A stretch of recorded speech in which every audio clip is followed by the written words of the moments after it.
कल्पना के माता-पिता उसकी शादी के लिए एक अच्छे लड़के की तलाश कर रहे थे।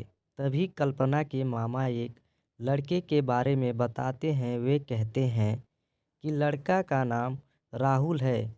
वह किसी कंपनी में मैनेजर पद पर है और महीने के 70,000 कमाता है। कल्पना के माता-पिता ने लड़के की फ़ोटो देखी तो उन्हें लड़का पसंद आ गया। जब कल्पना की मां ने कल्पना को लड़के की तस्वीर दिखाई तो कल्पना ने कहा, जब आप दोनों को लड़का पसंद है तो मुझे भी पसंद है।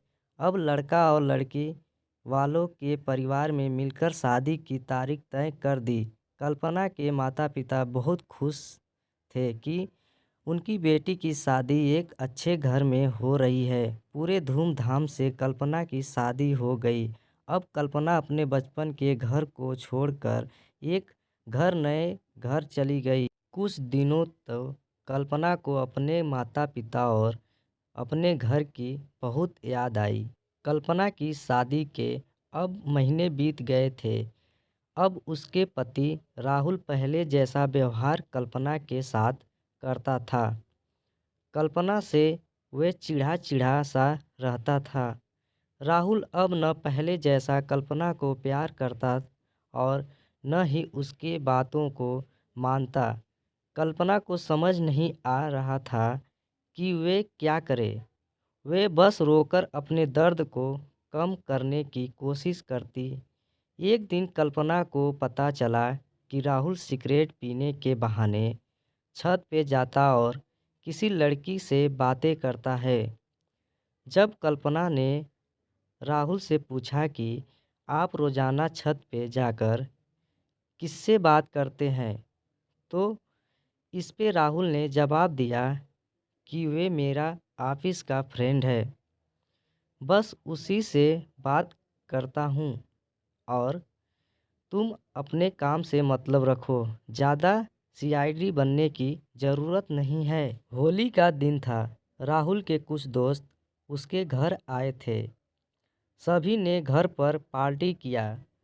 उस दिन राहुल का एक दोस्त थोड़ा ज़्यादा ड्रिंक कर लिया था और उसने नशे में कल्पना के सामने जाकर कहा, भाभी, आप इतनी प्यारी और मासूम हो, फिर भी राहुल भाई दिन भर उस घमंडी नेहा से बात करते रहते हैं।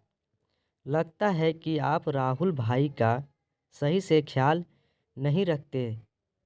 ये सुनकर कल्पना का शक अब हकीकत बन चुका था। अगली सुबह जब कल्पना ने राहुल से पूछा कि ये नेहा कौन है और क्या लगती है आपकी? राहुल, मैं तुम्हें क्यों बताऊं? कल्पना, मैं बीवी हूं आपकी। राहुल, देखो, तुमसे पहले वे मेरे लाइफ में आई। कल्पना, तो फिर मुझसे शादी क्यों किया? राहुल, बस तुम अच्छी लगी इसलिए शादी कर लिया।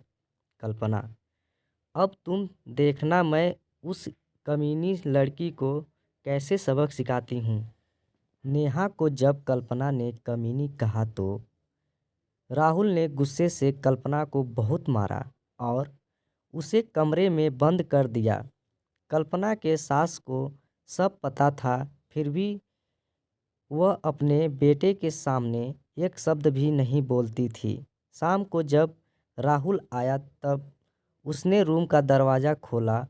उस दिन कल्पना की तबीयत खराब हो गई, फिर भी उसी हालत में उसने खाना बनाया। कल्पना ये सारी बातें अपनी माँ को बताना चाहती थी, लेकिन चाहकर भी वह नहीं बता पा रही थी, क्योंकि वह जानती थी कि अगर उसके माता-पिता को यह सब पता चलेगा तो वह परेशान हो जाएंगे। राहुल अब कल्पना के साथ नौकरानी जैसा व्यवहार करने लगा।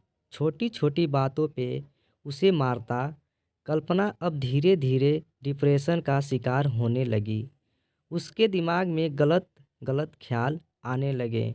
अब न वे समय पे खाना खाती और न ही किसी के बात करती। आखिरकार एक दिन कल्पना ने रूम में फांसी लगाकर आत्महत्या कर ली। कल्पना ने आत्महत्या का कारण किसी को नहीं बताया, लेकिन उसके सास को पता था कि कल्पना ने आत्महत्या क्यों किया। दूसरी तरफ कल्पना के माता-पिता का रो रो कर बुरा हाल हो। कल्पना की मां ने पुलिस बताया। पुलिस राहुल और उसके माता-पिता को ले गए, लेकिन पैसों के दम पर कुछ ही दिनों में राहुल और उसके माता-पिता जेल से छूट गए। जीवन में अक्सर अच्छा दिखने वाला इंसान अच्छा नहीं होता। उसके अंदर कहीं न कहीं बुराई छुपी होती है और वही बुराई किसी की ज़िंदगी को बर्बाद कर देती है। कुछ ऐसा ही